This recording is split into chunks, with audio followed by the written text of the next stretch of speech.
श्री सीतारामचंद्र भगवान की जय। श्री राधा कृष्ण भगवान की जय। श्री वेणी माधव भगवान की जय। श्री तीर्थराज प्रयाग की जय। श्री गंगा मैया की जय। श्री राम कथा महोत्सव की जय। श्री हनुमान जी महाराज की जय। श्री वाल्मीकि भगवान की जय। श्री वेदव्यास भगवान की जय। सत्य सनातन वैदिक धर्म की जय। अखंड भारत वर्ष की जय। जय जय सीताराम। हरि ओम।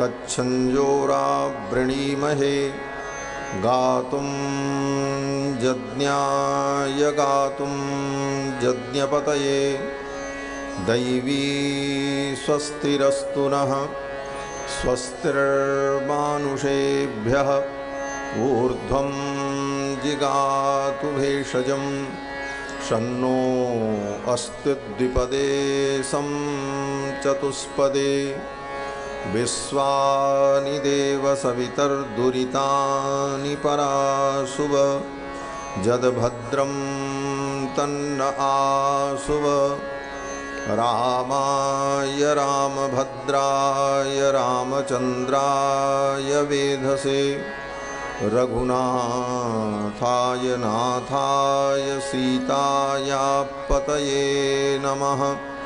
रामं रामानुजं सीतां भरतं भरतानुजं सुग्रीवं वायुसूनुं च प्रणमामि पुनः पुनः। नमोऽस्तु रामाय सलक्ष्मणाय देव्यै च तस्यै जनकात्मजायै नमोऽस्तु रुद्रेन्द्रयमानिलेभ्यो नमोऽस्तु चन्द्रार्कमरुद्गणेभ्यः।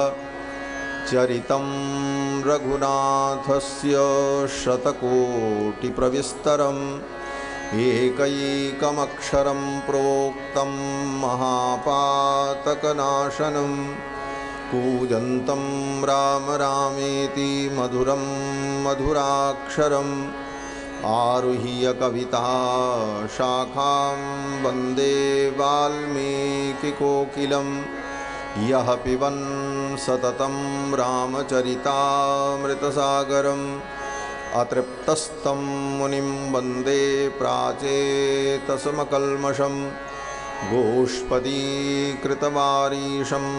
मशकीकृतराक्षसं रामायणमहामालारत्नं वन्दे नीलात्मजम् अञ्जनानन्दनं वीरं जानकीशोकनाशनं कपीशमक्षहन्तारं वन्दे लङ्काभयङ्करं वैदेही सहितं सुरद्रुमतले हैमे महामण्डपे मध्ये पुष्पकमासने मणिमये वीरासने सुस्थितम् अग्रे वाचयति प्रभञ्जनसुते तत्त्वं मुनिभ्यः परं व्याख्यान्तं भरतादिभिः परिवृतं रामं भजे श्यामलम् आपदामपहर्तारं दातारं सर्वसम्पदां लोकाभिरामं श्रीरामं भूयो भूयो नमाम्यहम्। ऋक्यजुस्सामरूपाय वेदाहरणकर्मणे प्रणवोद्गीतवपुषे महास्वशिरसे नमः। यो नित्यमच्युतपदाम्बुजयुग्मरुक्मव्यामोहतस्तदितराणि तृणाय मेने अस्मद्गुरोर्भगवतोऽस्य दयैकसिन्धो रामानुजस्य चरणौ शरणं प्रपद्ये। शाण्डिल्याह्वयवंशवारिदविधुं श्रीकोसलेशार्चकं विश्वक्सेन यतीन्द्रदेशिकपदद्वन्द्वारविन्दाश्रितं स्वाचार्ये सुयतौ जगद्गुरुवरे श्रीरामनारायणे नित्यं सक्तमतिं जगद्गुरुवरं श्रीवासुदेवं भजे। अस्मद्गुरुभ्यो नमः। अस्मत्परमगुरुभ्यो नमः। अस्मत्सर्वगुरुभ्यो नमः।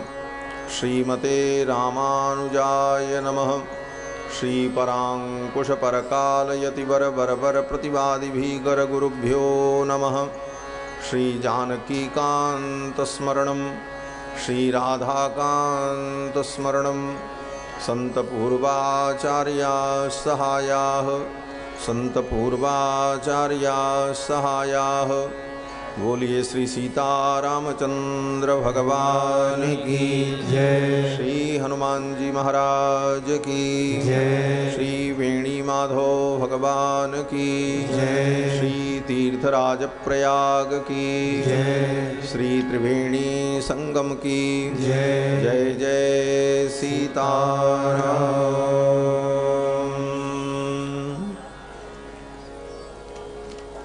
भगवान श्री सच्चिदानंद की मंगलमयी कथा सुधा का हम सभी लोग श्रवण लाभ प्राप्त करें। उसके पूर्व भगवान के मंगलमय नाम का श्रद्धा भक्ति के साथ संकीर्तन कर लें। भगवान के नाम की क्या महिमा है, इसी नाम को जप करके सबरी ने परम गति को पाया। ध्रुव और प्रहलाद ने इसी को जपा, और इस नाम के जप से क्या मिलेगा ये तो हम आप करके देखेंगे, तभी इसका अनुभव होगा। इस भाव से भगवान के मंगलमय नाम का हम सभी लोग समुच्चारण कर लें, फिर भगवान की पावन चर्चा श्रवण करेंगे। हरे राम राम राम सीता राम राम राम। हरे राम राम राम सीता राम राम राम। हरे राम राम राम सीता राम राम राम। हरे राम राम राम सीता राम राम राम। हरे राम राम राम सीता राम राम राम। हरे राम राम राम सीता राम राम राम। हरे राम राम राम सीता राम राम राम। हरे राम राम राम सीता राम राम राम। हरे राम राम राम सीता राम राम राम। हरे राम राम राम सीता राम राम राम। हरे राम राम राम सीता राम राम राम। हरे राम राम राम सीता राम राम राम। हरे राम राम राम सीता राम राम राम। हरे राम राम राम सीता राम राम राम। हरे राम राम राम सीता राम राम राम। हरे राम राम राम सीता राम राम राम। हरे राम राम राम सीता राम राम राम। हरे राम राम राम सीता राम राम राम। यह नाम बनाया प्रथम पूज्य गणपति जी को पल में। यह नाम बनाया प्रथम पूज्य गणपति जी को पल में। मिल गया यही अवलंब नाम सबरी को जंगल में। मिल गया यही अवलंब नाम सबरी को जंगल में। मिल गया यही अवलंब नाम सबरी को जंगल में। मिल गया यही अवलंब नाम सबरी को जंगल में। लाखों का बेड़ा पार किया पहुँचाया प्रभु के धाम। लाखों का बेड़ा पार किया पहुँचाया प्रभु के धाम। हरे रामा राम राम सीता राम राम राम। हरे रामा राम राम सीता राम राम राम। हरे रामा राम राम सीता राम राम राम। हरे रामा राम राम सीता राम राम राम। बजरंग बली के बल में इसकी महिमा न्यारी है। बजरंग बली के बल में इसकी महिमा न्यारी है। बजरंग बली के बल में इसकी महिमा न्यारी है। बजरंग बली के बल में इसकी महिमा न्यारी है। ध्रुव और विभीषण को भी तो यह बूटी प्यारी है। ध्रुव और विभीषण को भी तो यह बूटी प्यारी है। प्रहलाद इसी को जपते थे निशिवासर आठों याम। प्रहलाद इसी को जपते थे निशिवासर आठों याम। हरे रामा राम राम सीता राम राम राम। हरे रामा राम राम सीता राम राम राम। हरे रामा राम राम सीता राम राम राम। हरे रामा राम राम सीता राम राम राम। ब्रह्मा के चारों वेदों से यह नाम निकलता है। ब्रह्मा के चारों वेदों से यह नाम निकलता है। शिव जी के मानस मंदिर में दीपक सा जलता है। शिव जी के मानस मंदिर में दीपक सा जलता है। शिव जी के मानस मंदिर में दीपक सा जलता है। शिव जी के मानस मंदिर में दीपक सा जलता है। नारद जी की बीड़ा पर भी बजता है सुंदर नाम। नारद जी की बीड़ा पर भी बजता है सुंदर नाम। हरे रामा राम राम सीता राम राम राम। हरे रामा राम राम सीता राम राम राम। हरे रामा राम राम सीता राम राम राम। हरे रामा राम राम सीता राम राम राम। क्या कहे अनाड़ी मोद लता इसमें क्या टोना है। क्या कहे अनाड़ी मोद लता इसमें क्या टोना है। क्या कहे अनाड़ी मोद लता इसमें क्या टोना है। क्या कहे अनाड़ी मोद लता इसमें क्या टोना है। हम क्या बतलावे प्रेमी जन इससे क्या होना है। हम क्या बतलावे प्रेमी जन इससे क्या होना है। हम क्या बतलावे प्रेमी जन इससे क्या होना है। हम क्या बतलावे प्रेमी जन इससे क्या होना है। जप करके देखो श्रद्धा से होवेगा पूर्ण काम। जप करके देखो श्रद्धा से होवेगा पूर्ण काम। हरे रामा राम राम सीता राम राम राम। हरे रामा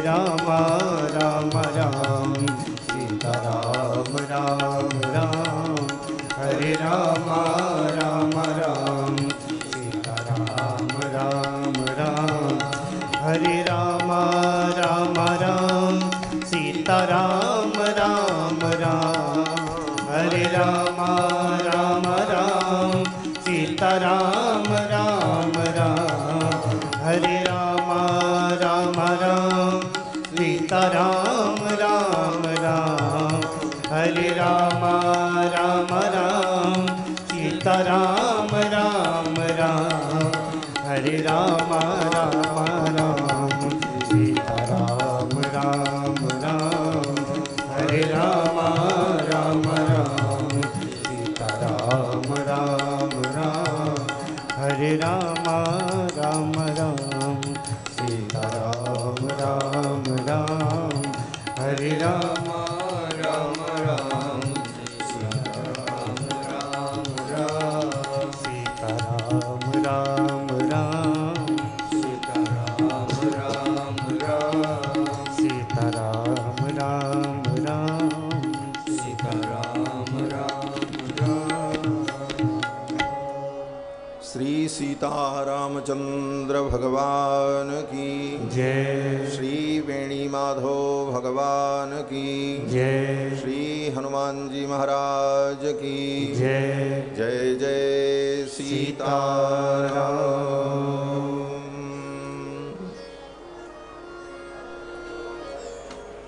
परमाध्यक्ष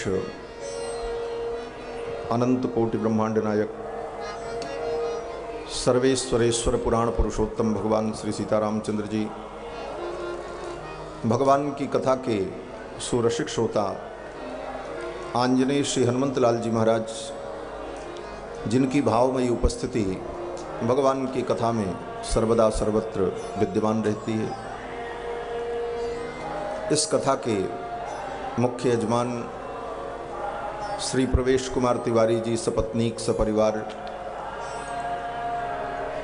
कथा में पधारे श्री प्रकाश चंद्र दुबे जी लल्ले भैया, हमारे परम स्नेही श्री सत्येंद्र द्विवेदी जी सपरिवार सपरिकर आज की कथा में पाकिस्तान से कराची से पधारे श्रद्धालु श्रोता भक्तगण, अन्यान्य समस्त कथा प्रेमी बंधुओं, धर्मानुरागी सज्जनों, श्रद्धामयी माताओं, भगवान श्री हरि की मंगलमयी कृपा के फलस्वरूप तीर्थराज प्रयाग की पावन भूमि में विराजमान होकर गंगा की गोद में बैठकर भगवान की कथा गंगा में हम सभी लोग अवगाहन कर रहे हैं। गोस्वामी जी महाराज कहते हैं, दामिनी दमक रहन घन माही, दामिनी दमक रहन घन माही, खल के प्रीत जथा थिर नाही, खल के प्रीत जथा थिर नाही, खल के प्रीत जथा थिर नाही, खल के प्रीत जथा थिर नाही, दामिनी दमक रहन घन माही, दामिनी दमक रहन घन माही, दामिनी दमक भगवान प्रवर्षण पर्वत पर कुमार लक्ष्मण को बड़ा सुंदर उपदेश करते। सीता जी का हरण हो चुका था और ऐसे वियोग की दशा में भी रघुनाथ जी सत्संग करते। सत्संग की कितनी महिमा है कि जीवन में दुख हो, विपत्ति हो, विपरीत परिस्थितियां हो,